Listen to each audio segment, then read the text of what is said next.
a blessed evening. Yan. Hello, Jelly. Good evening. Yan. Sa lahat po na makikibahagi sa ating pong podcast for tonight, Q&A podcast. Magandang gabi po sa ating lahat. At bago po tayo magsimula sa ating pong podcast for tonight, Q&A podcast for tonight, hayaan po ninyo na let us just relax in the presence of the Lord and let us praise and worship the Lord and thanks the Lord for He is good and faithful sa buhay po natin po. Samahan po ninyo po ako. Let's celebrate the goodness of the Lord and His faithfulness through this song, Lagi by Pastor Leo Hernandez. Okay.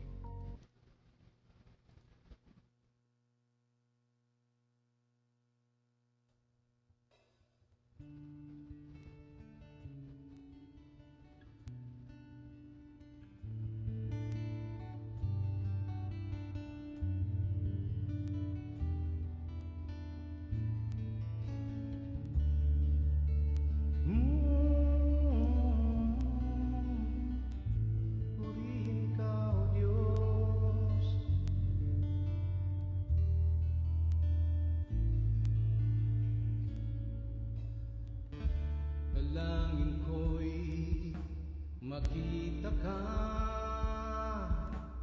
mapagmasdan ang iyong mukha, hawiin mo ang ulap,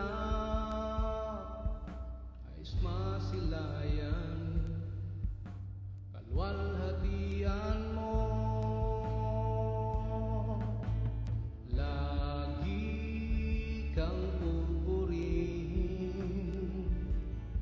Tatanghalang-ngalan mo, pasasalamat ay sa'yo. Lagi kang nanaisin, ikaw lamang walang iba, ikaw lang puso ko, ikaw lamang Jesus.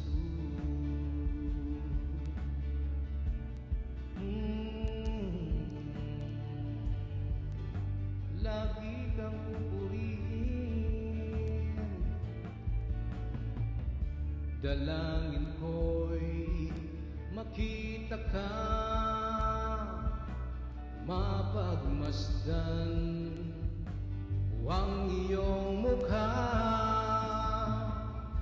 hawiin mo ang ulam, nais masilayan, kalwalhatian mo. Lagi kang pupurihin, tatanghalang-ngalan mo, pasasalamat ay sa'yo.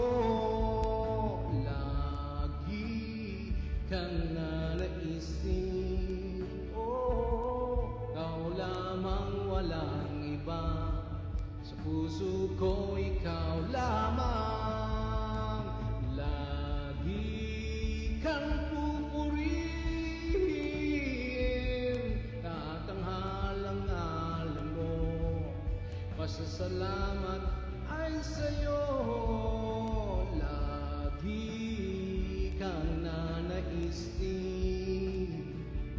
ikaw lamang walang iba, puso ko ikaw lamang. Oh Jesus, oh Jesus, ikaw lamang, laging pupurihin, lagi kang pupurihin, oh Diyos.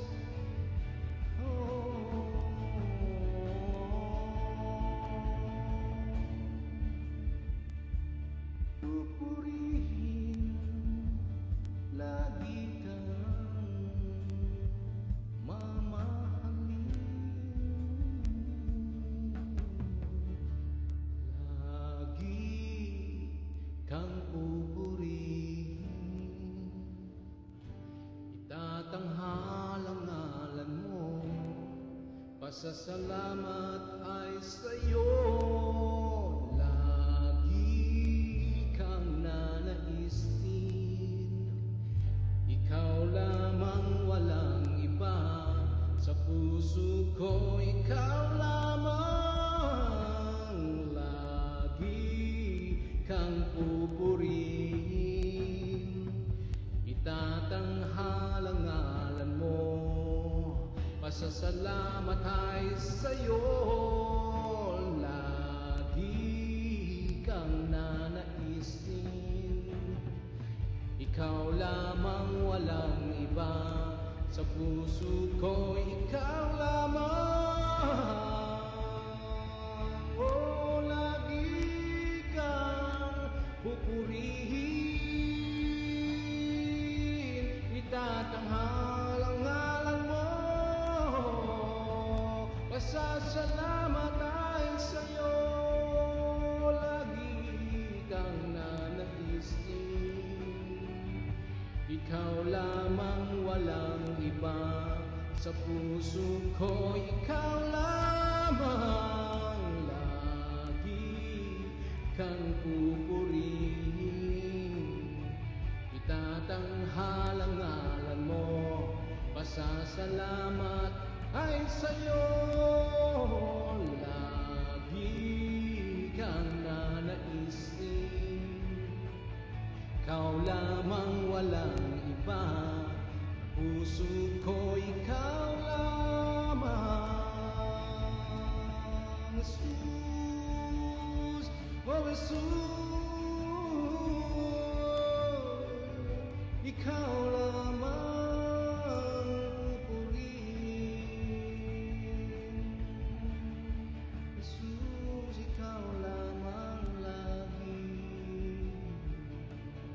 Oh, Jesus, ikaw lamang.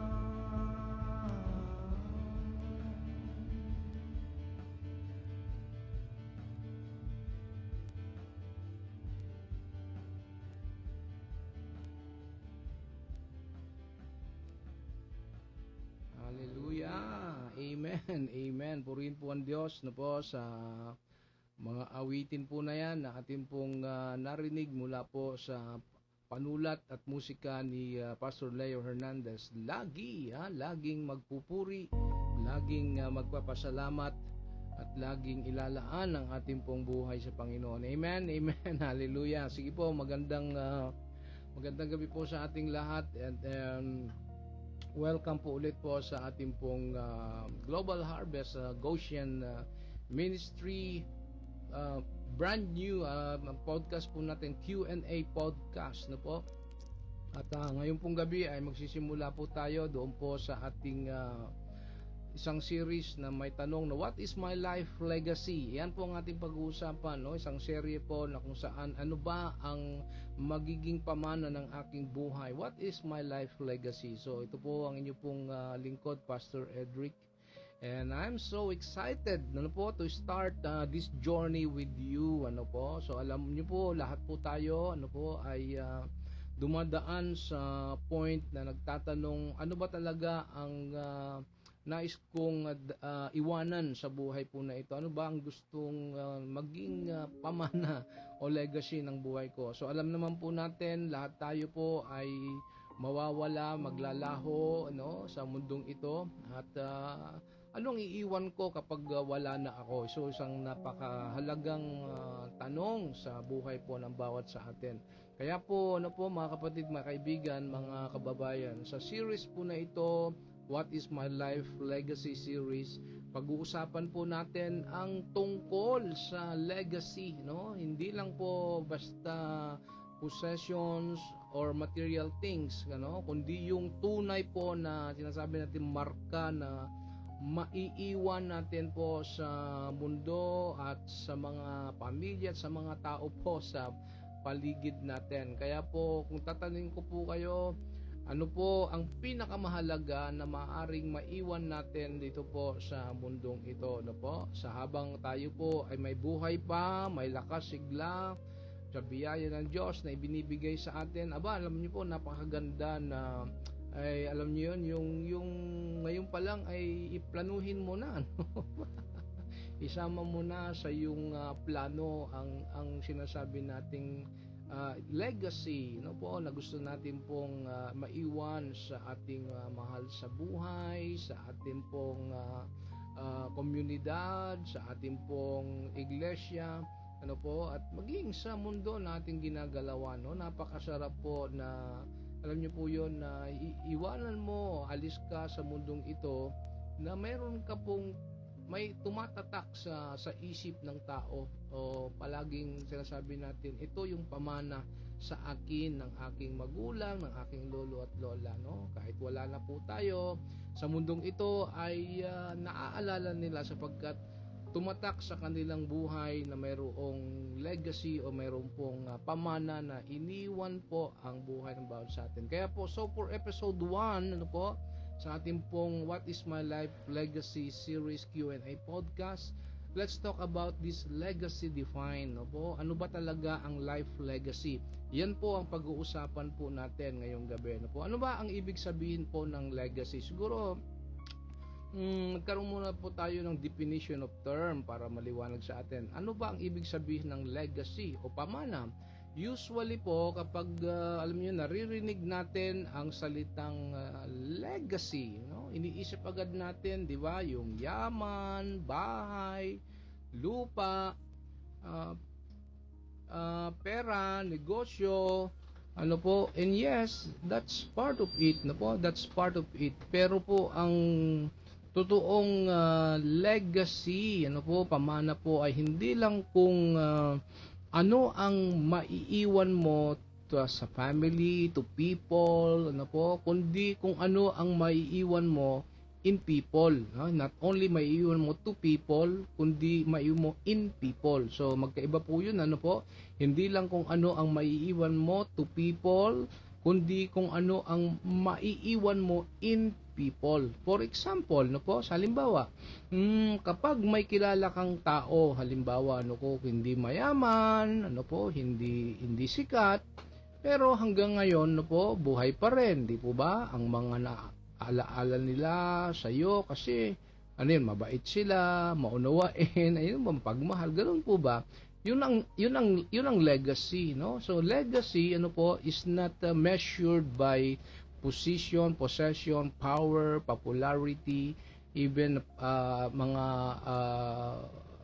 pride natin, but by impact, no po, yun po yung maganda, no? So life legacy, tingnan natin, ano, pagkumparahin natin yung tinatawag nating life legacy versus worldly success. Ano ba may pagkakaiba nitong life legacy versus worldly success? Okay, so magkaiba po ang success at legacy. Yan, iliwanagin ko po ha, magkaiba po ang success at legacy. Okay, so success, no po, is what you achieve for yourself. Yan po yung ibig sabihin ng success, no, is what you achieve for yourself. Legacy naman po is what you leave for others. Yan, no, so ibig sabihin po yung success pang personal, pero pag yung pong tinatawag nating legacy, pamana po, ang impact po nito ay sa iba, no? Legacy is what you leave for others. Kaya pwede kang alam mo yun, maging successful po sa career, no? Makuha lahat po ng goals mo, pero kung wala namang natutunan ng ibang tao mula po sa iyo, ayan, no? Kung walang nabago sa buhay nila, hindi po yun legacy. Okay? Ibig sabihin, mga kapatid, mga kaibigan, mga kababayan, sa ating mundo, ang sukatan po ng success ay ano po? Pera, titles, award, recognition, achievements, at trophies, no? Sometimes yan ang sukatan ng success. Pero tingnan po ninyo ang legacy, ano? Pero ang legacy is about what? Values, right? Faith, kindness, and the influence, no, that will last kahit wala ka na dito sa mundong ibabaw. Amen? So that's the difference between life legacy versus worldly success. Now, tingnan po natin ang biblical perspective on legacy. Siyempre, kailangan nating palaging may background, no? Ang reference natin palagi sa ating pinag-uusapan dito ay rooted no po sa salita ng Diyos. So let's talk about biblical perspective on legacy. So alam mo po ba, pati po sa Bible po, sa banal na kasulatan, malinaw po ang concept po ng legacy, no? Halimbawa, ang text po natin, ang ating anchor text dito po ay sa Proverbs 13 verse 22, no? Says, ano sabi doon sa Proverbs 13:22 says, a good person leaves an inheritance for their children's children. Yan po yun, ano po? So yung sinasabi sa Proverbs 13:22, a good person, okay, leaves an inheritance for their children's children. So, hindi lang ito po tungkol sa pera, sa usapang pera, or material inheritance, no, na sinasabi natin, kundi higit po sa lahat sa values of faith na pinapasa natin. Yun po. So sa Tagalog, maganda itong Kawikaan 13:22 sa Magandang Balita Biblia. Sabi, ang matuwid ay nag-iiwan ng pamana hanggang saan? Sa kaapu-apuhan, at sa matuwid nauuwi ang naipon ng isang makasalanan. So, tingnan natin, no? Let me just explain to you itong Proverbs 13:22 o Kawikaan 13:22. Okay? So, number 1, ang sinasabi ng Kawikaan 13:22 is this: a good person leaves an inheritance for their children's children. So, ibig sabihin po, ang tunay po na mabuting tao, ano po, ay hindi lang iniisip po ang sarili. Alright? Or he or she lives with a vision for the future. Yan, making wise decisions, wise choices, building values, and living blessings. That reach not just their children, but even their children, grandchildren. Amen? So, hindi lang ito po tungkol po sa, sabi ko nga po, pera o ari-arian, kundi lalo na po sa tinatawag nating spiritual and moral inheritance. So, yan, no? So, spiritual and moral inheritance, faith, integrity, godly values, and a good name. Yan po yung tinatawag nating spiritual and moral inheritance. Example po, kung ikaw po ay halimbawa nagtuturo ng pananampalataya, alright, at kabutihan sa iyong anak, sa iyong pamilya, dadalhin nila ito kaya sa mga apo ninyo, dala-dala nila ito at maipapasa pa rin sa susunod po na henerasyon. So yan po ibig sabihin po ng a good person leaves an inheritance for their children's children. How about in second part ng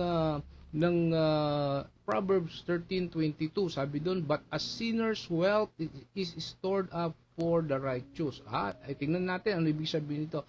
Yung mga taong namumuhay po sa kasalanan, wicked people, kahit yumaman sila, in the end, it won't benefit them eternally. Yan po ibig sabihin, God in His sovereignty can transfer, even the resources of the ungodly for the benefit of the righteous. Pwede yan, Ay, sabi dyan, but a sinner's wealth is stored up for the righteous. Ibig sabihin po, may transfer, transference of wealth, resources, mula po sa mga ungodly, patungo po ang magbe-benefit daw po for the righteous. Yun sabi po yan sa Proverbs 13:22, may transference ng wealth. Okay?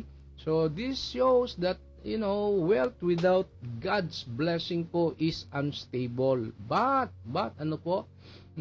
wealth aligned with the righteousness po is enduring. So tingnan natin ano po ang key insights natin dito po. Legacy, mga kapatid, mga kaibigan, mga kababayan, legacy is not just about, sabi ko nga, material wealth. It's about lasting influence.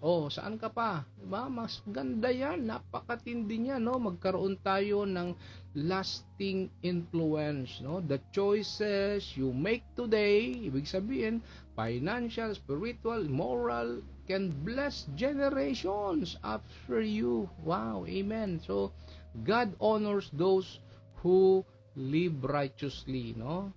Ensuring that their legacy will outlast them. Amen? And I pray, no, ikaw at ako, no, magkaroon tayo ng lasting influence because of your moral, spiritual, legacy. Alright? So, ang Proverbs 13:22, no, let's make it a summary. Itong Proverbs 13:22 as our anchor text for tonight, teaches us that a righteous life, ang buhay po na matuwid, righteous life, produces a lasting inheritance. Amen? That goes beyond money. It creates a generational blessing. Wow! Hallelujah! I-declare mo yan, sa iyong buhay, sa iyong pamilya, sa iyong mga anak, apu-apuhan, generational blessings. Amen.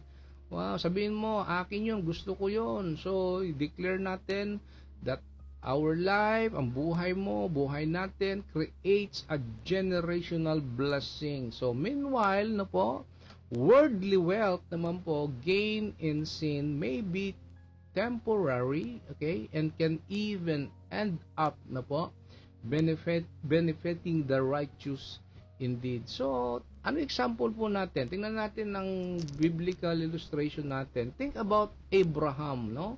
Ang buhay po ni Father Abraham, diba? Naiwan niya hindi lang po ang pangalan niya, kundi ang pananampalataya po niya. Paul left behind letters that became the foundation po of the New Testament. Their obedience and faith became their legacy. Wow, their obedience and faith became their legacy. Wow, no? At hanggang ngayon, di po ba?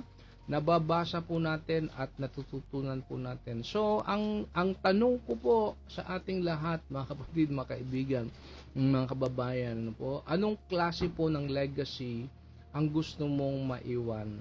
Alright? Anong klase po ng legacy ang gusto mong maiwan? Friends, okay, mga kapatid, mga kaibigan, kababayan, legacy is not built in one day. Alright, tandaan po natin, legacy is not built on one day. It's built every day po by the choices you make. Kaya simula po ngayon, tanungin natin ang sarili natin, okay?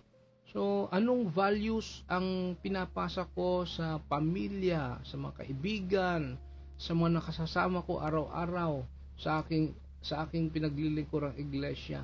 Paano ako nagiging blessing sa iba? Kung wala na ako bukas, ano ang gusto kong maalala ng mga tao tungkol sa akin? So, remember na po, mga kapatid, mga kaibigan, mga kababayan, remember, hindi mo kailangan po ng malaking pangalan para mag-iwan po ng legacy. Tama po? Kailangan mo lang po ng consistent faith, genuine love, and a life that points others to God. So, yan po ang gusto ko pong maiwan muna sa ating unang episode ng ating pong What is My Life Legacy series. Tayo po ay manalangin. Samahan po ninyo po ako sa ating panalangin. Aming Ama sa langit, salamat po sa paalala mula po sa iyong salita sa Proverbs 13:22 na a good person leaves an inheritance for their children's children. Lord, Abba Father, Holy Spirit, turuan mo kami po na mamuhay ng may pananampalataya, karunungan at katapatan upang aming iiwan po ay hindi lang material na bagay, temporal na bagay, kundi isang pamana ng pananampalataya, pag-ibig, kabutihan, na magpapatuloy po sa mga susunod na henerasyon ng aming buhay, ng aming pamilya, ng aming pong iglesia, maging ng aming bansa. Dakilang Diyos, bigyan mo kami ng lakas at karunungan po na magtanim, magpunla ngayon ng mabubuting binhi na alam po namin, O Diyos, sa iyong biyaya at sa iyong habag. Kayo po ang magpapamunga para sa aming pong pamilya, sa aming mga anak, sa aming mga mahal sa buhay, sa aming mga kaibigan, sa aming sphere of influence, no? At para po ito ay sa iyong kalwalhatian. Dakilang Diyos, kami po ay nagdanais na makita ang buhay na naisin po ninyo sa bawat sa amin. Tulungan mo kami araw-araw na gawin ang pinakamabuti at pinakamainam sa gitna ng maraming mga hamon na dumarating sa aming buhay. Tulungan mo po kami na patuloy kaming mabuhay sa mga dakilang mga pangako ninyo. At ang mga pangako ninyo ang siyang patuloy po na magdadala sa amin ng pagpapalakas, pagpapatibay, pag-asa na mabuhay araw-araw sa gitna ng mga problema at suliranin marahil ng bawat sa amin. Salamat po sapagkat kayo ang Diyos na aming kaagapa. You are our Jehovah, our good shepherd na laging kasama namin, laging gumagabay, tumutulong. At patawarin mo po kami kung minsan ay na hindi namin nakikita ang iyong pagkilos sa aming buhay sapagkat natatakpan ito ng maraming mga problema at karanasan at maraming mga hamon sa aming buhay. Salamat po sapagkat hindi po kayo nagsasawa. Lagi kang nasa aming piling, lagi kong ibinibigay ang iyong tulong, gabay, patnubay, pagpapatawad, pagliligtas sa buhay po ng bawat sa amin. Salamat po sa lahat ng nakasama namin ngayong gabi. Pagpalain mo ang kanilang buhay, kanilang pamilya, kanilang mga negosyo, maging ang kanilang mga paglilingkod, maging ang kanilang mga pangarap, O Diyos, na mag-iiwan po ng magandang pamana legacy sa aming pong mga mahal sa buhay, sa sunod na henerasyon ng aming pamilya. Salamat po, Diyos, sa lahat ng katugunan sa lahat ng aming pong panalangin. Ito po ang aming pong dalangin, hinihiling sa makapangyarihang Kristo na aming Panginoon at aming tagapagligtas. Amen. Amen. Brothers and sisters in Christ, as we conclude, let us accept the grace of God. May your life be a light and a legacy of faith to future generations. May the love of God the Father, the grace of the Lord Jesus Christ, and the power of the Holy Spirit be with us now and forevermore. I bless you now in the name of the Father, and of the Son, and of the Holy Spirit. Amen, amen, amen. Hallelujah, hallelujah. Praise be to God. Salamat po sa Diyos. At maraming salamat din po for joining me today sa ating first episode ng ating pong What is My Life Legacy Series Q&A podcast, Legacy Defined. Sana po nakatulong ito para makita po natin na ang legacy natin po hindi lang tungkol sa material na bagay, kundi tungkol sa impact na naiiwan natin sa puso at isip po ng ating pamilya, ng ibang tao. Sa next episode ng ating Q&A podcast, What is My Life Legacy Series, we'll talk about legacy in action. Yan po naman yung ating episode 2. How do we live a life that matters? Yan po pag-usapan natin bukas, same time, dito po sa ating Q&A podcast. Kaya abangan mo yan, kapatid, na mag-invite ka pa at i-share mo itong link natin para marami ring mga mahal sa buhay, kaibigan, na ma-bless natin ang puso ng Diyos at maging pagpapala po tayo. So again, ito pong inyong pong lingkod, Pastor Edric, reminding you, legacy is not about what you leave to people, okay, but what you leave in people. Alright, so kita-kits ulit tomorrow night at 8:30. So shalom and God bless.